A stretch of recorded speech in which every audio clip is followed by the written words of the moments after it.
Shalom, selamat pagi Bapak Ibu dan Saudara yang diberkati Tuhan. Salam damai sejahtera bagi kita semua. Mari kita kembali bersyukur bahwa pagi ini diberi kesehatan, diberi kekuatan dan menikmati anugerah hari baru yang dipenuhi dengan kebaikan Tuhan. Sebelum kita memasuki aktivitas dan kesibukan, mari sejenak kita memperhatikan firman Tuhan. Terambil dari Pengkhotbah 11 ayat 1 sampai 8, saya mengambil nats pada ayat yang ke-6. Taburkanlah benihmu pagi-pagi hari, dan janganlah memberi istirahat kepada tanganmu pada petang hari, karena engkau tidak mengetahui apakah ini atau itu yang akan berhasil, atau kedua-duanya sama baik. Saya memberi judul renungan menghadapi ketidakpastian. Bapak, Ibu, dan Saudara, kehidupan ini sungguh dipenuhi dengan ketidakpastian. Siang hari yang nampak panas terik, tiba-tiba mendung dan hujan, bahkan mungkin disertai dengan angin yang kencang. Iklim dan cuaca sangat tidak menentu. Ekonomi mengalami fluktuasi, kadang-kadang harga bahan makanan tidak stabil, melonjak tanpa alasan yang jelas. Kondisi fisik tubuh kita yang nampaknya sehat dan baik-baik saja, tiba-tiba kita mengalami drop dan kita menjadi lemah. Kondisi keluarga kita yang baik-baik saja, bisa saja tiba-tiba mengalami satu peristiwa atau ujian di mana kita kadang-kadang menjadi khawatir, kita menjadi cemas, dan bahkan bisa merubah sikap kita menjadi egois atau serakah, bahkan kita tidak peduli pada orang-orang di sekitar kita. Namun Bapak, Ibu, dan Saudara, firman Tuhan memberikan kita kekuatan.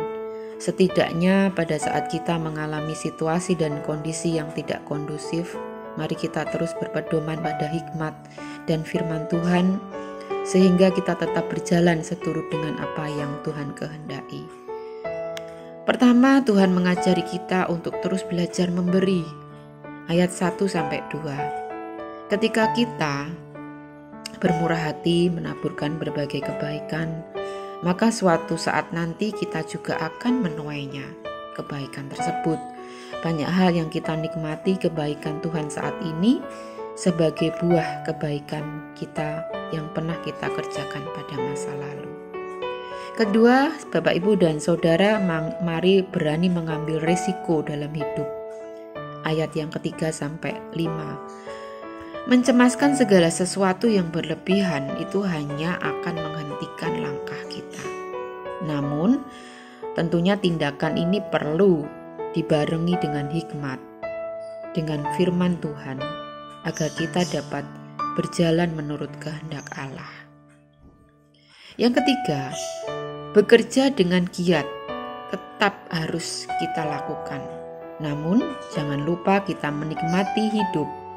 Ayat 6-8. Keseimbangan antara bekerja dan beristirahat mesti juga harus kita seimbangkan. Sebaiknya kita harus mempersiapkan diri untuk masa depan kita. Namun tidak cukup masa depan di kehidupan pada saat ini di dunia. Namun kita juga perlu memperhatikan masa depan kita menuju pada kehidupan kekal. Mari Bapak, Ibu, kita selalu bersyukur bahwa Allah yang setia bersama-sama dengan kita dalam segala situasi musim kehidupan yang kita lewati. Dia Allah yang setia, yang tetap memegang kendali dan otoritas sekalipun di tengah ketidakpastian, kesulitan yang kita hadapi. Dia tidak ingin kita hanya berpangku tangan pada keadaan, melainkan kita tetap aktif, produktif, yakni dengan mengerjakan dan menyebarkan kebaikan selama kita diberi waktu dan kesempatan di dunia ini, sebagai bekal kita menuju pada kehidupan kekekalan nanti. Demikian firman dan renungan pada pagi hari ini. Kiranya Tuhan memberkati, memberikan kita kekuatan hari lepas hari. Amin.